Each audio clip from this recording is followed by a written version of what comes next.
Hola, soy Sofía, y el día que llevé a mi mamá a la casa que le compré con mis ahorros, mi suegra ya había cambiado las cerraduras y nos echó a gritos. Fue la humillación más grande de mi vida. Ver la ilusión de mi madre romperse en 1000 pedazos por la crueldad de una mujer que nunca me aceptó. ¿Alguna vez te han hecho sentir que no vales nada, justo cuando creías haber logrado algo importante? Antes de contarte lo que vi en los ojos de mi madre en ese instante, un momento que lo cambió todo para siempre. Déjame un comentario diciéndome desde dónde me estás viendo y suscríbete al canal. Créeme, no querrás perderte lo que sucede cuando una mujer, a la que creen débil, decide en silencio que ya ha tenido suficiente.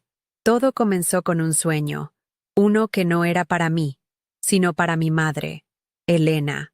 Durante años, la había visto sacrificarlo todo, doblar turnos, renunciar a sus propios gustos, todo para que yo pudiera ir a la universidad y convertirme en arquitecta. Vivir en Miami, casada con Alejandro, un hombre de una familia adinerada, parecía la culminación de ese sueño, pero la realidad era otra. Para su familia, yo siempre sería la intrusa, la chica de orígenes humildes que no encajaba en sus cenas elegantes en la mansión de Coral Gables. Mi éxito profesional era un lindo pasatiempo, y el dinero que ganaba, un capricho.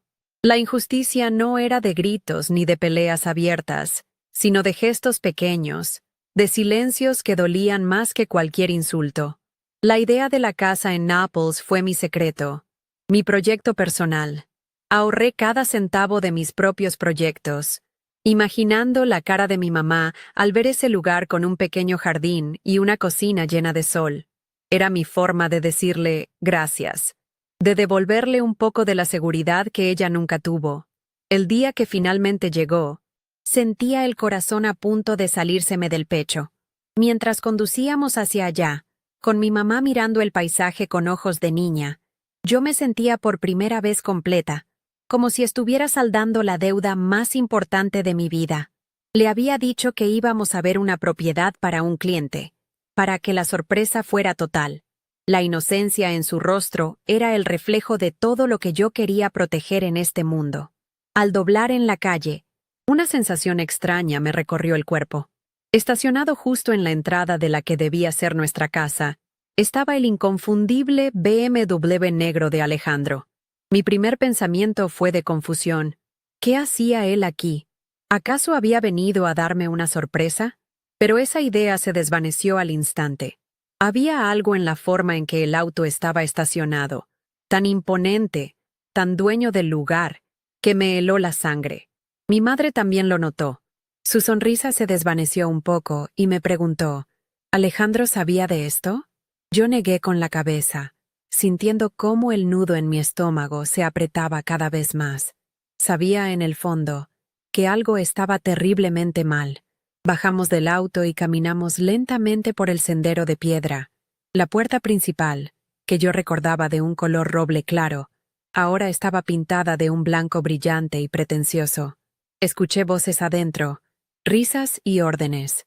Toqué el timbre, pero nadie respondió. Intenté abrir con mi llave, la llave que había recibido con tanta ilusión hacía apenas una semana, pero no entró. La cerradura había sido cambiada. En ese momento, la puerta se abrió de golpe. Era Isabela, mi suegra, vestida con un traje de lino blanco impecable, con sus joyas de oro brillando bajo el sol de Florida. Detrás de ella, un equipo de remodelación movía muebles y quitaba paredes. Nos miró de arriba a abajo con una expresión de absoluto desdén, como si fuéramos vendedoras ambulantes. Antes de que yo pudiera decir una palabra, ella habló, y su voz fue como un látigo. «Ah, eres tú», dijo, sin siquiera mirar a mi madre. «¿Qué hacen aquí? Estamos muy ocupados». Traté de mantener la calma, de encontrar una explicación lógica. «Isabela, ¿qué está pasando? Esta es mi casa». Ella soltó una risa corta y amarga. Una risa que he escuchado 1000 veces en cenas familiares cuando yo decía algo que consideraba fuera de lugar. Se cruzó de brazos, su reloj Cartier destellando con el movimiento. «Querida, creo que hay un malentendido. Mi hijo, tu esposo, me dijo que podía quedarme con esta casa, un pequeño regalo. Así que, si no les importa, lárguense de aquí o llamaré a la policía por allanamiento de morada. El mundo se detuvo. Las palabras, llamaré a la policía, rebotaron en mi cabeza mientras el calor de la humillación me subía por el cuello hasta las mejillas. Pero no fue mi propia vergüenza lo que me rompió. Fue ver el rostro de mi madre. Su expresión no era de enojo, sino de una profunda y devastadora confusión. Sus ojos, los mismos que me habían mirado con orgullo toda la vida, ahora estaban llenos de dolor y shock. Se encogió un poco, como si quisiera desaparecer. En ese instante, todos sus sacrificios pasaron frente a mis ojos. Sus manos agrietadas por el trabajo, las noches sin dormir, la ropa vieja que usaba para que yo pudiera tener libros nuevos. Y todo eso, todo su esfuerzo, culminaba en este momento, siendo expulsada como una delincuente de la casa que su propia hija le había comprado. La traición de Alejandro me golpeó con la fuerza de un puñetazo en el estómago. Él lo sabía. Él se lo había permitido. Todas las veces que minimizó los desprecios de su madre con un «ya sabes cómo es mamá», ahora cobraban un nuevo y siniestro significado. No era que no le importara, era que estaba de acuerdo con ella. Él también me veía como algo inferior, un accesorio temporal en su vida de lujos, y mi esfuerzo, mi dinero, mis sueños, no eran más que recursos que su familia podía tomar a su antojo. El BMW en la entrada no era una coincidencia, era una declaración de poder. Estaban reclamando lo que, en su mente, siempre les perteneció, porque yo no era digna de poseer algo tan valioso. En lugar de gritar, de llorar o de hacer una escena, algo dentro de mí se quebró y se reacomodó en un silencio helado. Miré a Isabela, a los trabajadores que nos observaban con curiosidad, y luego a mi madre. Tomé su mano, que estaba fría y temblorosa. Su piel se sentía frágil, y en ese contacto sentí una oleada de claridad cristalina. Años de pequeñas humillaciones, de sonrisas forzadas y de tragarme el orgullo me habían traído hasta aquí. Ya no había nada que negociar, nada que explicar. Me di la vuelta, sin decir una sola palabra, y comencé a caminar de regreso a mi auto, guiando a mi madre con una calma que no sentía. Mi rostro estaba completamente inexpresivo, una máscara que ocultaba la tormenta que se estaba desatando dentro de mí. Ya no era tristeza lo que sentía, era una furia fría y calculadora. El viaje de regreso a Miami fue el silencio más ruidoso que he experimentado en mi vida. El sol de la tarde, que en la ida parecía celebrar con nosotras, ahora pintaba el cielo de tonos anaranjados y morados que se sentían como un moretón. Mi madre miraba por la ventana, pero yo sabía que no estaba viendo los Everglades, ni los autos que pasaban a toda velocidad. Estaba viendo el reflejo de una puerta cerrada, de una ilusión rota. Yo apretaba el volante con tanta fuerza que mis nudillos estaban blancos, luchando contra las lágrimas de rabia y vergüenza que querían salir. Cada kilómetro se sentía como una tortura. Quería gritar, pedirle perdón, decirle que lo arreglaría, pero las palabras no salían. El aire en el auto era denso, pesado, con todo lo que no se decía. Me sentía una niña de nuevo, una niña que había prometido un castillo y solo había entregado una humillación pública. Cuando llegamos a su pequeño apartamento en la pequeña Habana, un lugar que yo había jurado dejaría atrás, ella finalmente rompió el silencio.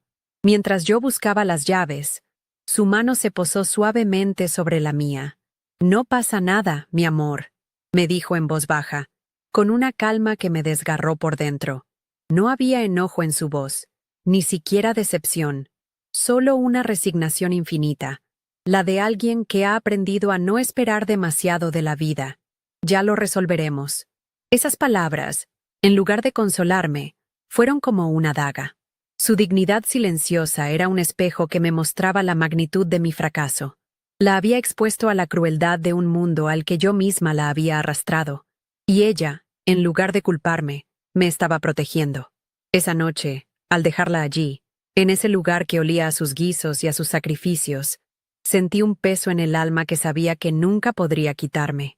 al llegar a mi propia casa.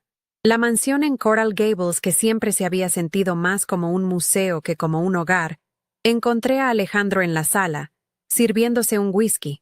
El hielo tintineaba en el vaso mientras me miraba con una expresión de leve molestia, como si yo fuera la que llegaba tarde a una cita. No preguntó por mi madre. No preguntó cómo había ido el día. ¿Dónde estabas? Fue todo lo que dijo. Me acerqué a él, sintiendo el frío del mármol bajo mis pies, y mi voz salió como un susurro helado. ¿Por qué? No necesitaba decir más. Él sabía exactamente de lo que estaba hablando. Dejó el vaso sobre la barra de caoba y se encogió de hombros, con una indiferencia que me revolvió el estómago. Sofía, no empieces con el drama. Mamá solo quería ayudar. Tiene buen gusto. Pensó que la casa necesitaba unos retoques. Su respuesta fue tan condescendiente, tan trivializante, que por un momento me quedé sin aire. Retoques, repetí, incrédula. ¿Cambiar las cerraduras y echarnos como a perros son retoques, Alejandro? Él suspiró, como si estuviera lidiando con una niña caprichosa. Cariño, estás exagerando. Es solo una casa. Podemos comprarle otra a tu madre. Una mejor si quieres. No es para tanto. Cada palabra era una bofetada. Él no entendía, o no quería entender, que no se trataba del dinero ni de los ladrillos. Se trataba del gesto, del sueño, del esfuerzo de años de mi vida condensados en esa llave que su madre había vuelto inútil. Para él, todo era reemplazable, todo tenía un precio. Mi trabajo, mis ahorros, la ilusión de mi madre, todo era un simple capricho que podía solucionarse con su chequera. En ese momento me di cuenta de que él nunca me había visto como una igual, sino como un accesorio costoso que a veces hacía demasiado ruido. La verdadera traición salió a la luz cuando le pregunté cómo había conseguido Isabela las llaves. Su respuesta, dicha sin el menor rastro de culpa, fue el golpe final. Yo se las di. Quería que te diera una sorpresa, que la dejara perfecta para cuando se la mostraras a tu mamá. La mentira era tan burda, tan insultante, que casi me reí. Una sorpresa. La sorpresa había sido ver a su madre, con su reloj Cartier brillando en la muñeca, tratándonos como a intrusas en la propiedad que yo había pagado con mi propio sudor. Él no solo lo había permitido, lo había facilitado. Había actuado como el puente entre mi sueño y la arrogancia de su madre. En su mente, mi dinero era una extensión del patrimonio familiar, un recurso que ellos, los verdaderos dueños del poder, podían administrar y disponer a su antojo. Yo era la arquitecta de mi propia humillación, y mi esposo había sido el contratista principal. De repente, un recuerdo me golpeó con una claridad dolorosa. Hacía meses, cuando le conté emocionada mi plan de comprarle la casa a mi madre, Alejandro había sonreído y dicho, «Qué gran idea, mi amor. Mamá podría ayudarte con la decoración. Tiene un talento increíble para eso». En ese momento, sus palabras me parecieron un gesto de apoyo, una forma de integrar a nuestras familias. Ahora, las escuchaba con oídos nuevos y entendía la verdad.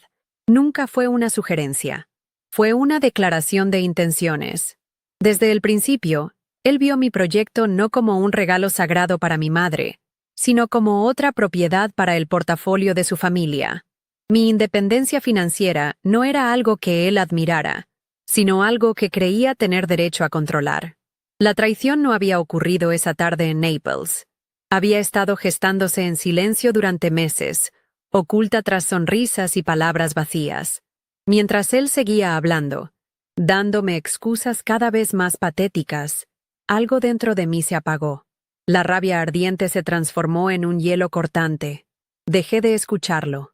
Mis ojos recorrieron la sala de estar, un espacio diseñado para impresionar, lleno de arte contemporáneo que no me decía nada, y muebles italianos en los que nunca me sentí cómoda. Vi el Porsche de Alejandro a través del ventanal, el reflejo de una vida que yo había creído que era mía, pero en la que solo era una invitada. Comprendí con una certeza absoluta que para ellos, yo nunca dejaría de ser la chica becada, la que venía de un barrio humilde. No importaba cuánto éxito tuviera o cuánto dinero ganara. Siempre sería un objeto exótico en su colección, y como a cualquier objeto, creían que podían usarme y desecharme a su antojo. Él debió notar mi silencio, porque su tono cambió. Pasó de la condescendencia a la amenaza velada. Sofía, no seas tan dramática. Mira todo lo que tienes gracias a mí. ¿De verdad vas a arruinar todo esto por un berrinche? Usó nuestra vida de lujo como un arma, como una forma de recordarme mi lugar.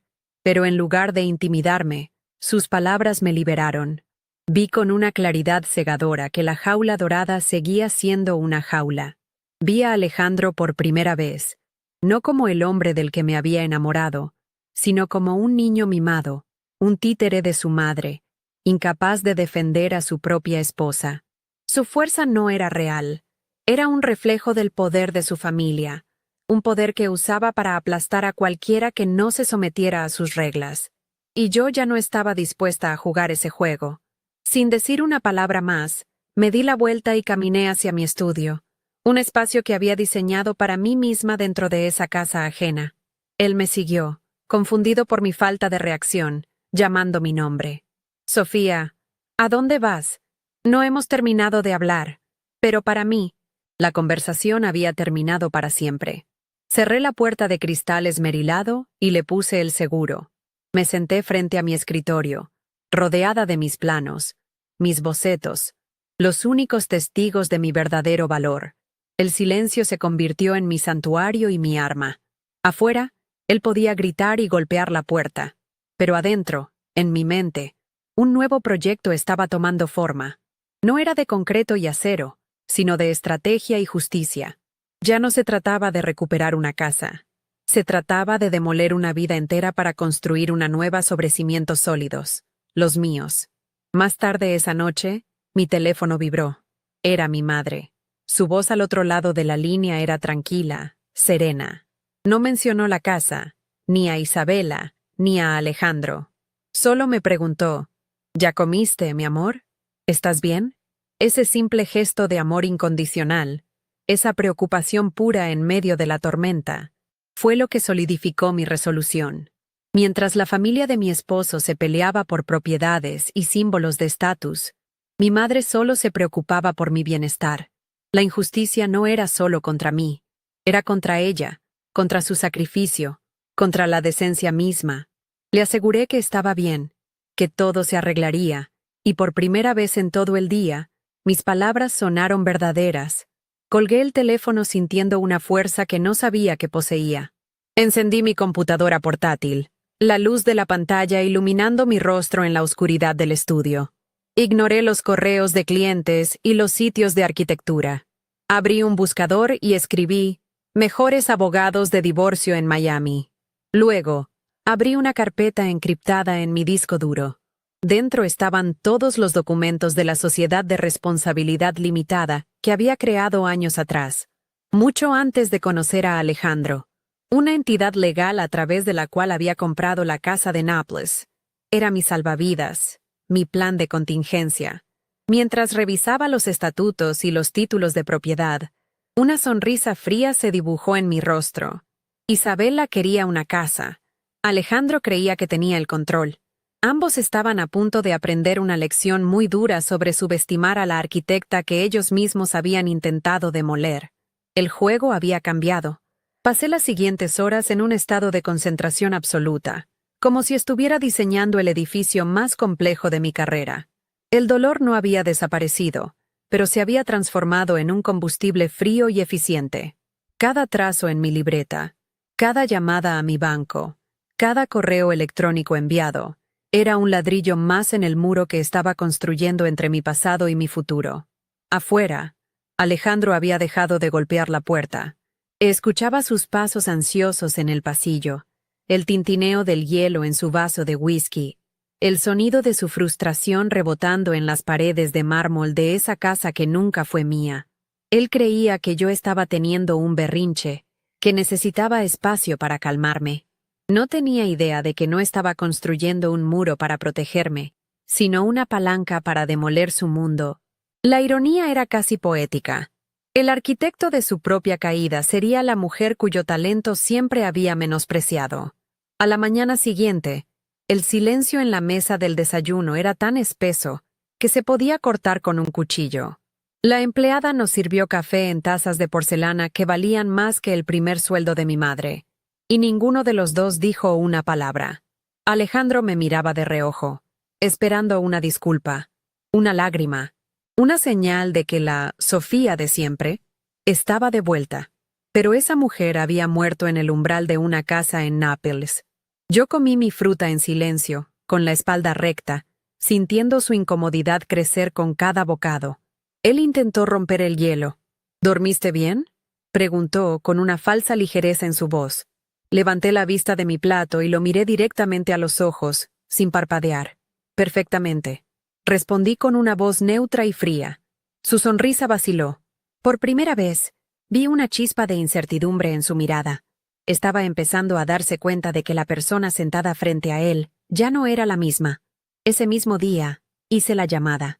Busqué un rincón tranquilo junto a la piscina, un lugar que siempre había odiado por su ostentación, y marqué el número del abogado cuyo nombre brillaba en la pantalla de mi laptop. Su voz era profesional, directa, sin un ápice de emoción. Le expliqué la situación de forma concisa, como si estuviera presentando un caso de estudio, no el naufragio de mi vida. Hablé de la sociedad, de los activos, de la propiedad, de la violación de confianza. No lloré, no vacilé. Con cada frase, sentía que recuperaba un trozo de mi poder. El abogado me escuchó pacientemente y, al final, dijo algo que se quedó grabado en mi mente. Señora, por lo que me cuenta, usted no solo tiene la ley de su lado, tiene todas las cartas.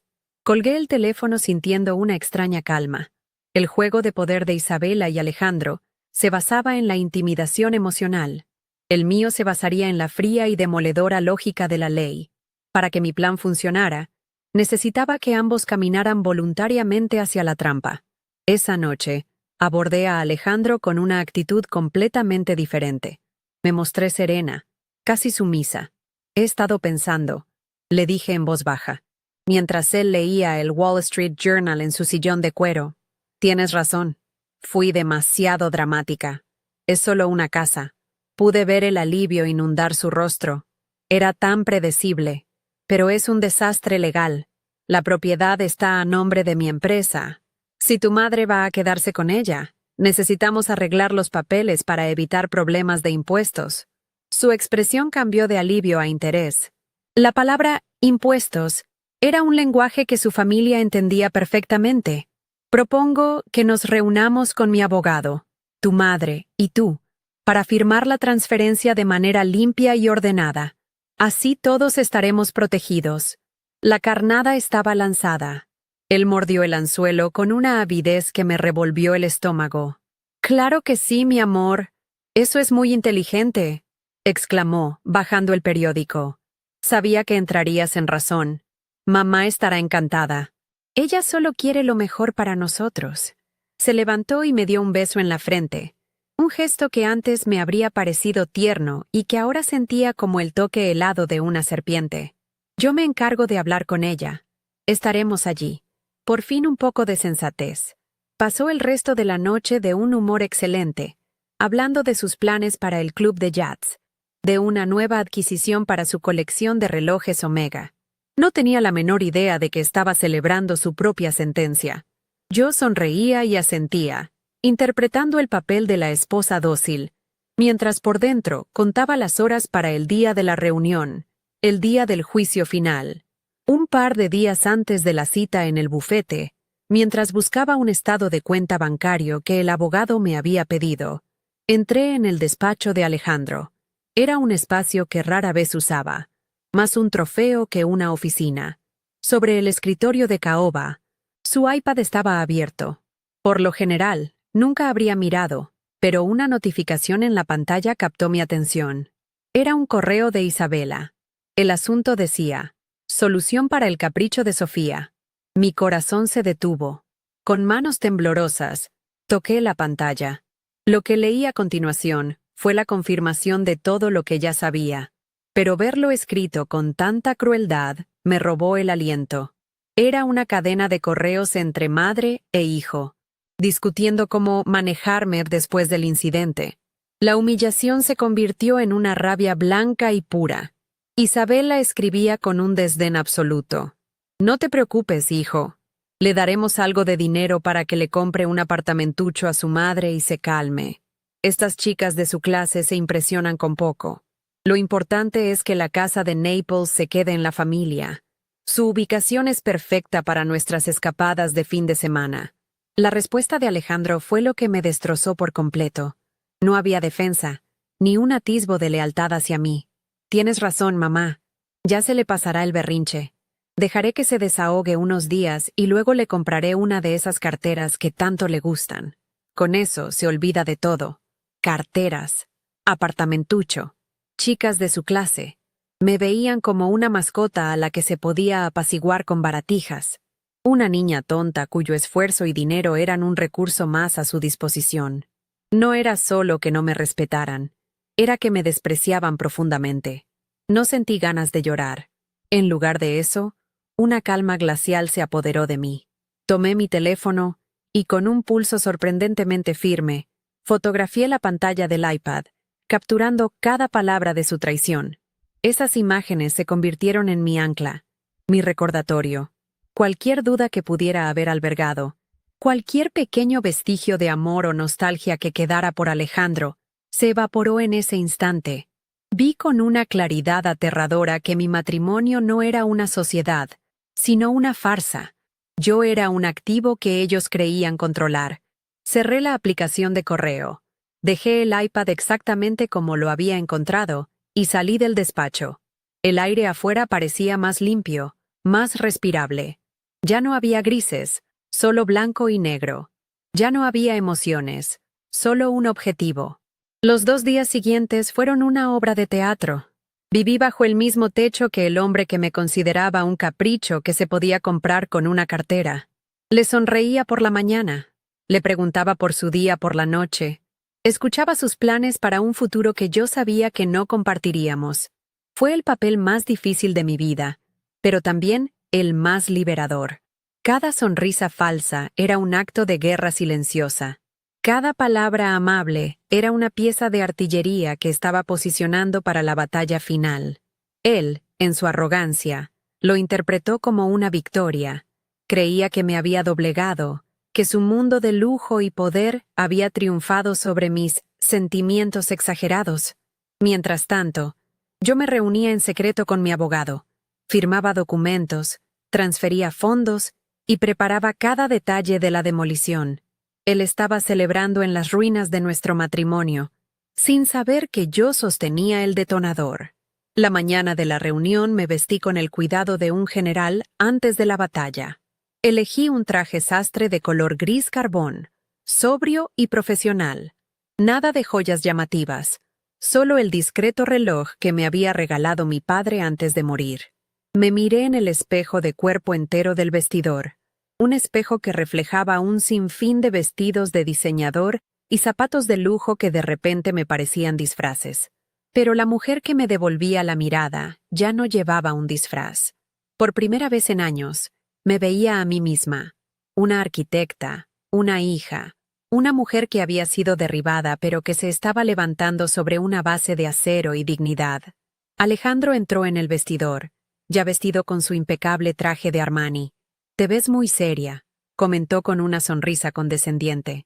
«Es solo una firma de papeles, Sofía, no un funeral». Me giré para mirarlo y le devolví una pequeña sonrisa. «Tienes razón», le dije. «Es el comienzo de algo nuevo». El viaje en el Porsche de Alejandro hacia el bufete de abogados en Brickell fue surrealista. Él conducía con una mano en el volante, la otra tamborileando al ritmo de una canción de jazz que sonaba suavemente por los altavoces. Iba parloteando sobre el mercado de valores, sobre un nuevo yate que un amigo suyo acababa de comprar, completamente ajeno a la tormenta que se cernía sobre él. Yo miraba por la ventana los imponentes rascacielos de cristal, sintiéndome como una extraña en mi propia vida. Cada palabra que salía de su boca era una confirmación de lo poco que me conocía, de lo ciego que estaba. Él creía que íbamos a una simple formalidad legal, a ceder ante el capricho de su madre. No tenía idea de que estaba conduciendo directamente hacia el final de su mundo tal y como lo conocía. Mi silencio no era su misión, era la calma que precede a un terremoto. En un momento dado, bajó el volumen de la música y puso su mano sobre la mía. Su piel estaba cálida, la mía se sentía como el hielo. ¿Ves, mi amor?, dijo con un tono paternalista que me revolvió el estómago. Así es mucho más fácil, sin dramas innecesarios. Mamá está feliz. Yo estoy feliz. Y tú tendrás paz. Ya verás. Te compraré esa cartera de Chanel que viste el otro día y todo esto quedará en el olvido. La condescendencia en su voz era tan densa que casi podía tocarla. Me trataba como a una niña a la que se le había quitado un juguete, y ahora se le ofrecía un dulce para que dejara de llorar. Asentí lentamente, sin mirarlo, y retiré mi mano con la excusa de buscar algo en mi bolso. En ese instante, cualquier resquicio de duda que pudiera haber tenido se desvaneció. Él no me amaba. Poseía un objeto que creía entender y controlar. Isabela nos esperaba en la recepción del bufete, un espacio minimalista con suelos de mármol blanco y vistas panorámicas de la bahía. Lucía un vestido de seda color marfil y sus perlas de varias vueltas, la viva imagen del poder y la riqueza. Su sonrisa era tensa, victoriosa. Al verme, su mirada me recorrió de arriba a abajo, deteniéndose en mi sencillo traje gris. Sofía, querida, qué bueno que por fin has entrado en razón, dijo, su voz goteando una falsa dulzura. Algunas lecciones tardan en aprenderse, pero lo importante es que se aprendan. No me dio tiempo a responder. Se giró hacia Alejandro y le dio un beso en la mejilla, ignorándome por completo. Eran un frente unido, una fortaleza de arrogancia y privilegio, y yo era la campesina a las puertas del castillo, a punto de ser despachada. No sabían que no venía a suplicar, sino a demoler la fortaleza desde sus cimientos. Mientras la recepcionista anunciaba nuestra llegada, me tomé un segundo para respirar hondo. El aire acondicionado del edificio era gélido, pero por dentro sentía un fuego controlado. Recordé el rostro de mi madre esa tarde en Naples, su confusión, su dolor silencioso. Esa imagen se había convertido en mi brújula, el norte que guiaba cada uno de mis pasos. No estaba haciendo esto por venganza, o al menos no solo por eso. Lo estaba haciendo por ella, por su dignidad y por la mía. Estaba reclamando el respeto que nos habían negado sistemáticamente durante años. Miré a mi suegra y a mi esposo, que charlaban animadamente sobre la próxima gala benéfica. Se sentían tan seguros, tan intocables en su torre de marfil. Estaban a punto de descubrir que incluso las torres más altas pueden derrumbarse con la estrategia adecuada. Nos hicieron pasar a una sala de conferencias en el piso más alto. Era un espacio imponente, con una larga mesa de caoba pulida que reflejaba las luces de la ciudad como un espejo oscuro. Las sillas eran de cuero negro, y a través de los ventanales se veía el océano. Mi abogado, el señor Ramírez, ya estaba allí. Se levantó para saludarnos. Era un hombre de mediana edad, de aspecto sereno, pero con una mirada increíblemente aguda. Su traje era impecable, su apretón de manos firme. Saludó a Alejandro y a Isabela con una cortesía profesional que no ocultaba una cierta distancia. Cuando me saludó a mí, hubo un levísimo asentimiento en su mirada, un gesto casi imperceptible de apoyo que me dio la fuerza que necesitaba. Me senté frente a ellos, con mi abogado a mi lado. El campo de batalla estaba preparado. Alejandro se acomodó en su silla como si fuera el dueño del lugar, cruzando las piernas y sonriendo al señor Ramírez. «Bueno, gracias por recibirnos tan rápido», dijo con tono afable. «Queremos resolver este pequeño malentendido de la propiedad de la forma más eficiente posible. Sofía ha decidido, muy sabiamente, transferirle la casa a mi madre». Isabela asintió, sacando de su bolso Cartier unos lentes de lectura de diseñador, lista para revisar los papeles. Su actitud era la de alguien que viene a recoger un premio que ya ha ganado. Observé la escena con una calma casi clínica.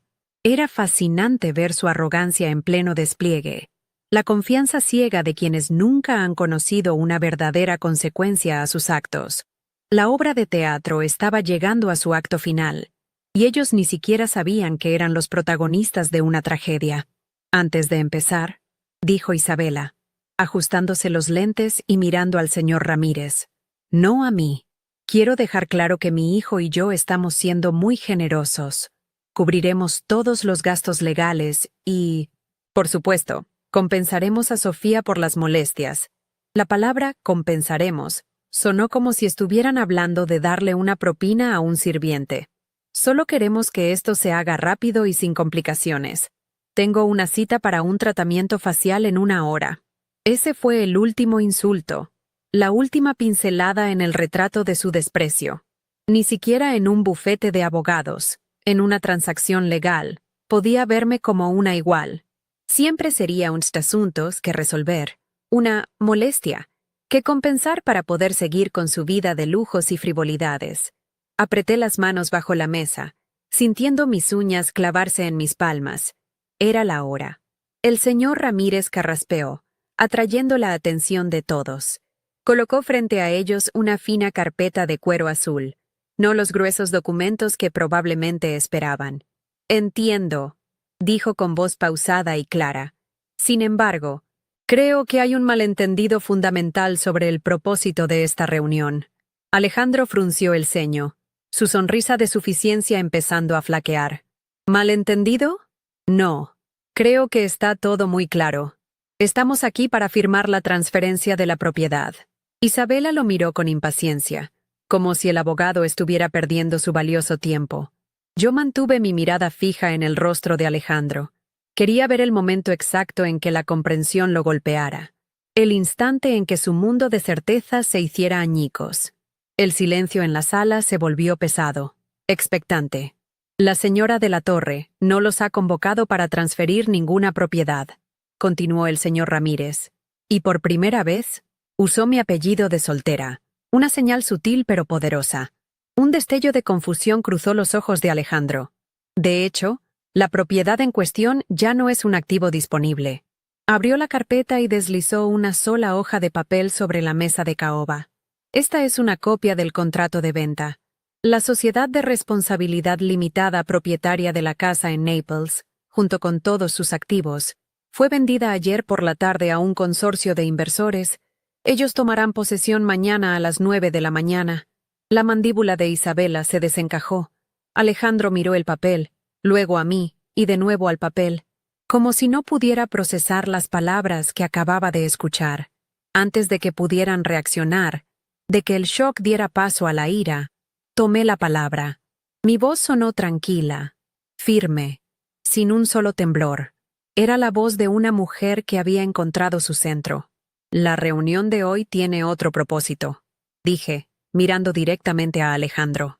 El señor Ramírez deslizó una segunda carpeta frente a él. Era más gruesa que la primera. Esto es para ti. Él la abrió con manos torpes. Dentro, en la primera página, estaban las palabras que sellarían nuestro final. Demanda de divorcio. Levantó la vista, sus ojos llenos de una incredulidad total, como si lo hubiera apuñalado por la espalda.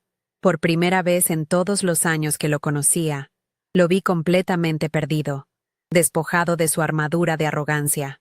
En ese silencio atronador, supe que había ganado. No una casa, no una discusión. Había ganado mi vida de vuelta. Isabela fue la primera en reaccionar. Su rostro, usualmente una máscara de superioridad impasible, se contrajo en una mueca de incredulidad y furia. Se quitó los lentes de diseñador con un gesto brusco, como si fueran los culpables de lo que leían sus ojos. ¿Qué es esta estupidez?, siseó, su voz perdiendo toda su compostura. Se dirigió al señor Ramírez, ignorándome por completo, como si yo fuera una simple marioneta. Usted no puede hacer esto. Esa casa es de mi hijo. Es de la familia. Esto es un fraude. Su pánico no era por el matrimonio de su hijo, sino por la propiedad de lujo que se le escapaba de las manos, por el trofeo que creía haber ganado y que ahora se desvanecía como el humo. El brillo de sus perlas parecía opacarse bajo la luz fluorescente de la oficina.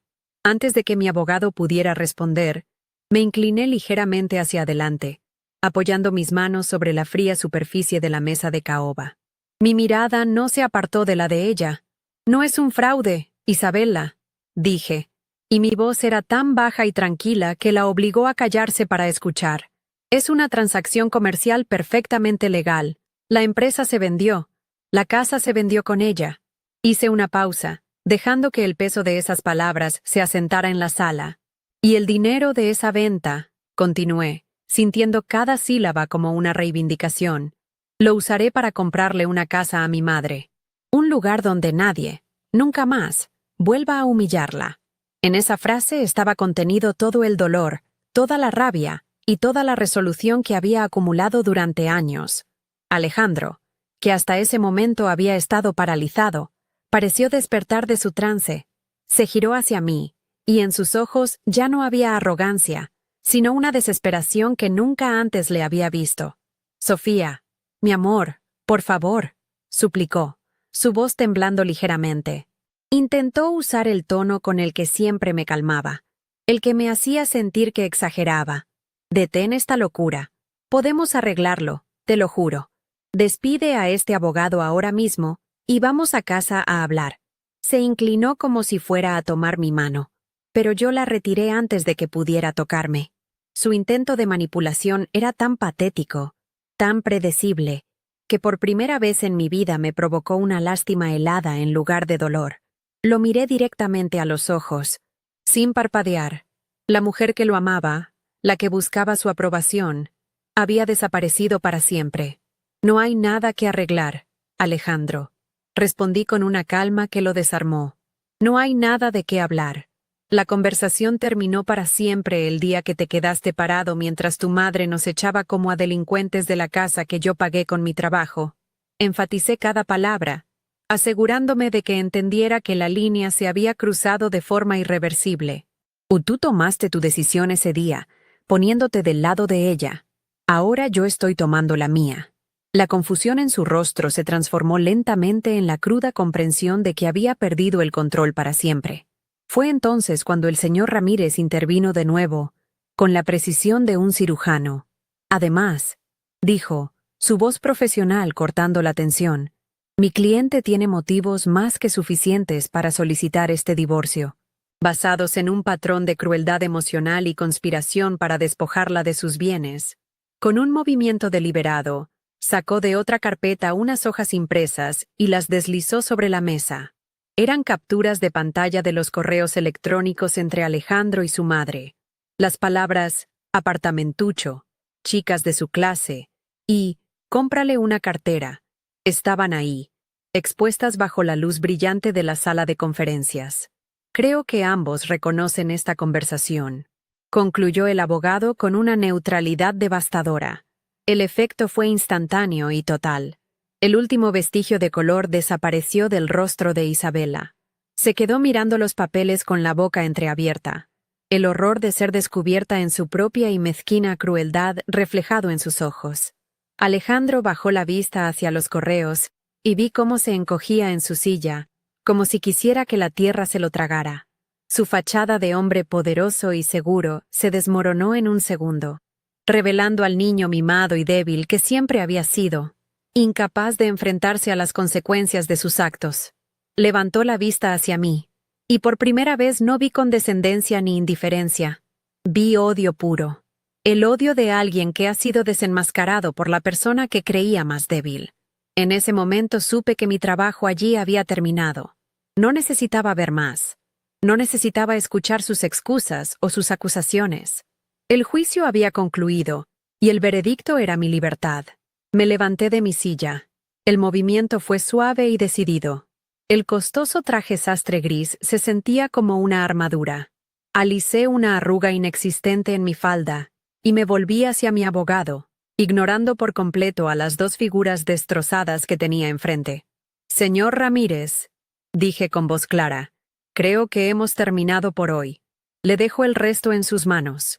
Le di un leve asentimiento de cabeza y, sin una sola mirada hacia atrás, caminé hacia la puerta. El sonido de la pesada puerta de madera cerrándose a mi espalda fue el más satisfactorio que he escuchado en mi vida. Fue el sonido de un capítulo cerrándose, de una jaula abriéndose. Mientras caminaba por el pasillo de mármol blanco, empecé a escuchar los gritos ahogados que venían de la sala de conferencias. La voz de Isabela, aguda y furiosa. La de Alejandro, rota y desesperada. Pero eran solo ruido de fondo, el eco de un mundo que ya no me pertenecía. No sentí alegría ni triunfo. Sentí una profunda y abrumadora sensación de paz. Era como si me hubieran quitado un peso de 100 kilos de encima, un peso que ni siquiera sabía que cargaba con tanta fuerza. Al salir del edificio y sentir el cálido y húmedo aire de Miami en mi rostro, respiré hondo por primera vez en años.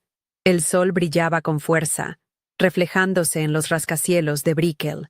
Me quedé parada en la acera por un momento, viendo a la gente pasar, cada uno inmerso en su propia vida, en su propia historia. Saqué mi teléfono del bolso, no para llamar a un amigo o para celebrar, sino para mirar una foto que tenía guardada. Era una foto de mi madre y yo, de hacía años, sonriendo en el pequeño patio de su apartamento. Ella, con sus manos cansadas y su sonrisa llena de amor incondicional. Ella era mi porqué. Ella era mi hogar. Guardé el teléfono y, con una pequeña sonrisa en los labios, empecé a caminar sin un rumbo fijo. Sentía la ligereza en mis pasos, la claridad en mi mente. La arquitecta dentro de mí ya no estaba diseñando casas para otros. Estaba diseñando una nueva vida para nosotras. Una vida construida sobre cimientos de respeto propio, dignidad y un amor que no se podía comprar con dinero ni destruir con arrogancia. El camino por delante no sería fácil. Lo sabía, pero por primera vez era mío. Completamente mío. Y eso era más valioso que cualquier mansión en Coral Gables o cualquier casa con vistas al mar en Naples. Finalmente, me detuve en un pequeño parque con vistas a la bahía. Me senté en una banca y marqué su número. Cuando contestó, su voz sonaba preocupada, como siempre. ¿Todo bien, mi amor?, preguntó. Sentí cómo se me formaba un nudo en la garganta, pero esta vez no era de dolor, sino de una emoción abrumadora. «Hola, mamá», le dije, mi voz suave pero firme. «Sí, todo está perfecto. Escúchame. Empecemos a buscar tu casa de nuevo. Esta vez, la de verdad. Una donde solo habrá paz y muchas flores en el jardín». Al otro lado de la línea, escuché su silencio, seguido de un sollozo suave, uno que sabía que era de pura felicidad. Y en ese instante, supe que todo había valido la pena. El divorcio fue tan brutal y eficiente como mi plan. Los abogados de Alejandro, acostumbrados a intimidar y aplastar a sus oponentes con el peso del dinero de la familia, intentaron acusarme de fraude, de manipulación, de todo lo que se les ocurrió, pero se encontraron con un muro. El señor Ramírez, con una calma que los sacaba de quicio, presentaba cada documento, cada correo electrónico, cada estado de cuenta que probaba que la empresa y sus activos eran míos mucho antes del matrimonio y que la venta fue completamente legítima. Los correos entre Alejandro y su madre fueron la pieza final. En la corte, el juez apenas les dirigió la mirada. La arrogancia de Isabela se desmoronó bajo el peso de sus propias palabras, expuestas para que todos las vieran. Alejandro, por su parte, parecía un niño perdido, incapaz de articular una defensa coherente sin el guión que su madre siempre le había escrito. Se dieron cuenta demasiado tarde de que no estaban luchando contra una esposa herida, sino contra una arquitecta que había diseñado su defensa con la misma precisión con la que diseñaba un edificio. La batalla legal duró menos de 6 meses. La sentencia fue clara y contundente. El juez no solo desestimó todas sus contrademandas, sino que los amonestó por presentar reclamaciones frívolas. El acuerdo de divorcio fue simple. No había bienes conyugales que dividir, ya que casi todo lo de valor estaba a nombre de la familia de Alejandro, y mis finanzas siempre se habían mantenido separadas a través de mis empresas. Salí de ese matrimonio con lo que había entrado y, lo más importante, con las ganancias íntegras de la venta de mi compañía. El día que vi el depósito en mi cuenta bancaria, una cifra con más ceros de los que mi madre había visto en toda su vida, no sentí euforia, Sentí una profunda y serena sensación de justicia. Era el fruto de mi trabajo, de mis noches sin dormir, de mi talento. Y por primera vez, nadie podía decirme que era un capricho o un pasatiempo. Era el cimiento de mi nueva vida. Alejandro intentó contactarme varias veces después de que todo terminó. Mensajes de texto que pasaban de la súplica a la rabia. Arruinaste mi vida, escribió en uno. Mamá no me habla. En otro, decía, te extraño. Cometí un error. Borré cada mensaje sin responder. Su mundo se había reducido, mientras que el mío se expandía. Unos meses después, me enteré por una antigua conocida en común que Isabela se había visto obligada a vender su condominio en Aspen para cubrir los enormes gastos legales y una parte de las deudas de juego de su exesposo que salieron a la luz durante el proceso. El imperio que parecía tan invencible tenía grietas por todas partes. La noticia no me produjo ninguna satisfacción, solo una distante confirmación de que había escapado de un edificio que estaba a punto de derrumbarse. Su riqueza era una fachada, y su poder, una ilusión mantenida por el miedo y la intimidación. Con mi madre, el proceso de encontrar una nueva casa fue completamente diferente. Esta vez no hubo secretos. Cada fin de semana, recorríamos juntas diferentes barrios, desde Coral Gables hasta Coconut Grove, no buscando estatus, sino buscando un sentimiento. Ella era la que tomaba la decisión final. Recuerdo el día que la encontramos. Era una casa de estilo español, en una calle tranquila y arbolada, no muy grande, pero con un patio trasero lleno de árboles de mango y un porche delantero perfecto para sentarse a ver llover. Cuando entramos, mi madre caminó directamente hacia la cocina, que se abría al jardín a través de unas puertas francesas. Se quedó allí un largo rato, en silencio, mirando la luz que inundaba el espacio. Luego se giró hacia mí, con los ojos llenos de lágrimas, y simplemente asintió. Esta, dijo en un susurro. Aquí es. La casa se convirtió en nuestro proyecto. Contraté a un pequeño equipo, pero supervisé cada detalle personalmente. Derribamos paredes para crear un espacio abierto y luminoso. Instalamos un suelo de baldosas de terracota que le recordaba a la casa de su abuela. Y en el jardín, plantamos sus flores favoritas, hibiscos, gardenias y un rosal que trepaba por una de las paredes. Cada elección era suya, cada color, cada textura. Verla caminar por la obra, opinando sobre la altura de las encimeras o el lugar donde iría su sillón de lectura, fue el verdadero regalo. Le estaba devolviendo no solo una casa, sino el poder de decisión sobre su propia vida, algo que le habían arrebatado durante demasiado tiempo. La casa dejó de ser un símbolo de mi éxito para convertirse en el lienzo de su felicidad. El día que se mudó, no hubo una gran fiesta, solo nosotras dos. Desempacamos sus cosas. Las fotos de mi infancia, los libros que había leído 1000 veces. Por la noche, cocinó su primera comida en su nueva cocina, un simple arroz con pollo, pero que me supo a gloria. Comimos en la pequeña mesa del comedor, con las ventanas abiertas, escuchando el canto de los grillos. Ella levantó su copa de agua y me miró. Gracias, mi amor, dijo, y en su voz había una gratitud tan profunda que me llenó el alma. No por la casa. Gracias por ser la mujer fuerte en la que te has convertido. En ese momento, sentí que el círculo se cerraba.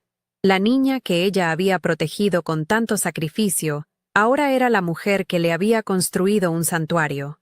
Profesionalmente, decidí empezar de cero.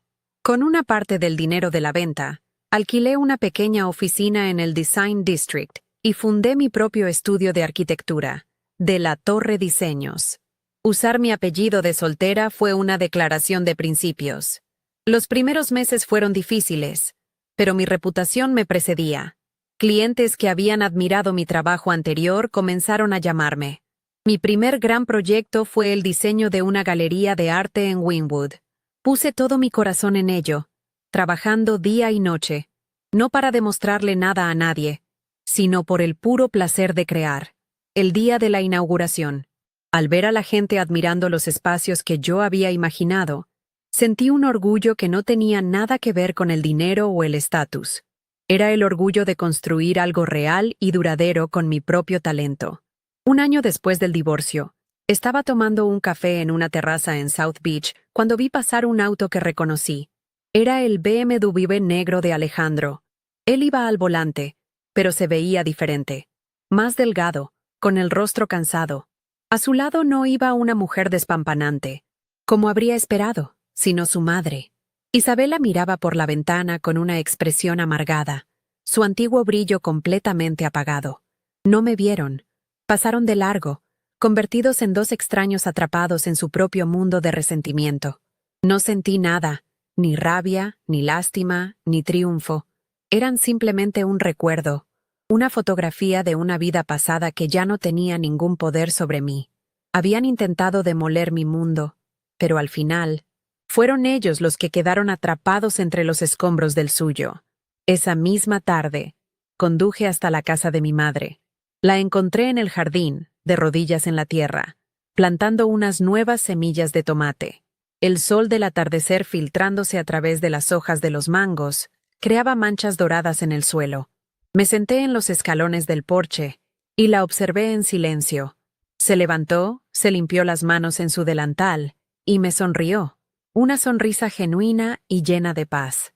Me ofreció un vaso de limonada recién hecha. Nos sentamos juntas, sin necesidad de decir mucho, simplemente disfrutando de la calma del momento.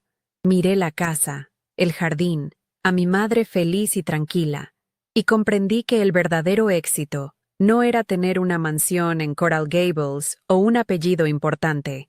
El verdadero éxito era esto: construir una vida, por pequeña que fuera, donde el amor y la dignidad fueran los únicos cimientos. Y esa era una estructura que nadie podría derrumbar jamás. Si conoces a alguien que necesite escuchar este mensaje de confianza en sí misma, por favor, comparte este video. No olvides suscribirte para más historias sobre cómo encontrar tu propio camino, incluso cuando no es el que los demás esperan. Gracias por escuchar. Lo que aprendí en todo este proceso no fue a ser más dura, sino a valorar la suavidad de mi propio espíritu. Durante años, creí que para encajar en ese mundo de mármol y apariencias, tenía que silenciar mi voz, encogerme para caber en los moldes que ellos habían diseñado para mí. Pero la lección más grande que la vida me dio, en el umbral de esa casa robada, fue que la verdadera fuerza no reside en adaptarse, sino en ser inquebrantablemente fiel a quien eres. El respeto no se pide, no se negocia, ni se compra con logros. El respeto es el cimiento que tú misma construyes. Y si alguien intenta demolerlo, tienes que convertirte en la arquitecta de tu propia fortaleza, una que nadie pueda derribar. No se trata de ganar una batalla contra ellos, sino de ganar la paz contigo misma. Muchas veces confundimos la amabilidad con la debilidad, y lo que es peor, permitimos que otros también lo hagan. Yo era amable, era paciente, era comprensiva, y en su mundo, esas cualidades eran vistas como una invitación para pisotearme. Mi mayor error no fue enamorarme de Alejandro, sino permitir que su visión y la de su familia me definieran por tanto tiempo. Dejé que sus susurros de desprecio se convirtieran en mi ruido de fondo, hasta que casi olvido el sonido de mi propia convicción. La lección para ti, que me estás escuchando, es esta: no esperes a que te empujen al abismo para darte cuenta de que tienes alas. Establece tus límites desde el principio. Tu bondad es un tesoro, no una debilidad. No dejes que nadie te convenza de lo contrario, porque en el momento en que lo hacen, empiezas a ceder el control de tu propia vida. Al final, me di cuenta de que vivía rodeada de una riqueza que era hueca. Los autos de lujo, las mansiones, los relojes caros, eran solo objetos vacíos, escudos que usaban para ocultar su propia pobreza espiritual. La verdadera riqueza no se mide en metros cuadrados ni en quilates. Se mide en momentos de paz, en la tranquilidad de tu conciencia, en la dignidad con la que te miras al espejo cada mañana. Se mide en el calor de la mano de una madre que te apoya incondicionalmente, en la satisfacción de construir algo con tu propio talento, en la libertad de ser tú misma sin pedir disculpas. Preferiría 1000 veces una vida sencilla en una casa llena de amor y respeto, que una existencia opulenta en una jaula dorada donde mi alma se marchitaba cada día un poco más. Dejar atrás esa vida no fue un final, fue el verdadero comienzo. Reconstruirse desde los cimientos es un trabajo arduo, requiere paciencia y una fe inmensa en ti misma. Cada plano que diseñé en mi nuevo estudio, cada cliente que confió en mí, cada ladrillo que puse en la casa de mi madre, fue un acto de reafirmación. Fue mi manera de decirle al universo, y a mí misma, que yo era más que la esposa de alguien, más que la nuera de una familia adinerada. Yo era una creadora, una constructora, y el proyecto más importante que he emprendido no ha sido un edificio, sino mi propia vida. Una vida diseñada a mi medida, con espacios abiertos para la felicidad y cimientos lo suficientemente fuertes como para soportar cualquier tormenta. Aprendí también que el poder no siempre grita. A veces, el acto más poderoso es el silencio. Mi silencio en esa casa, mi calma en el auto, mi serenidad en la oficina del abogado. Eso fue lo que los desarmó. Ellos esperaban lágrimas, gritos, una escena dramática que pudieran usar para llamarme loca o exagerada. Pero les di estrategia, les di lógica, les di una calma que no supieron cómo combatir. Porque la gente que vive en el caos del drama y la manipulación no sabe qué hacer con la paz de una mente decidida. Tu fuerza no está en el volumen de tu voz, sino en la claridad de tus intenciones y en la firmeza de tus acciones. A veces, la mejor respuesta es no dar ninguna respuesta, sino simplemente actuar. Honrar a quienes te aman de verdad es la inversión más grande que harás en tu vida. Todo lo que hice, cada paso de mi plan, fue impulsado por la imagen del rostro de mi madre. Su sacrificio silencioso a lo largo de los años merecía una recompensa que no fuera la humillación. Al construirle su santuario, no solo estaba saldando una deuda de amor, sino que estaba rompiendo un ciclo. Estaba demostrándole a ella, y a mí misma, que merecíamos algo mejor, que el amor y el trabajo duro sí tienen su recompensa, pero a veces tienes que ser tú misma quien la construya. No esperes que nadie te dé el lugar que mereces. Reclámalo, constrúyelo. Y luego, protege sus muros con todo lo que tienes. Así que, si te encuentras en una situación en la que sientes que tu luz se está apagando para que otros puedan brillar, quiero que recuerdes mi historia. No eres un personaje secundario en la vida de nadie. Eres la protagonista de la tuya. Tienes el poder de rediseñar tu futuro, de demoler lo que te hace daño y de construir algo hermoso sobre esas ruinas. No necesitas el permiso de nadie para ser feliz, para ser respetada, para ser libre. El único permiso que necesitas es el tuyo. Confía en tu instinto, honra tu valor y nunca, jamás, permitas que nadie te haga sentir que eres menos de lo que realmente eres. Una fuerza capaz de construir mundos enteros.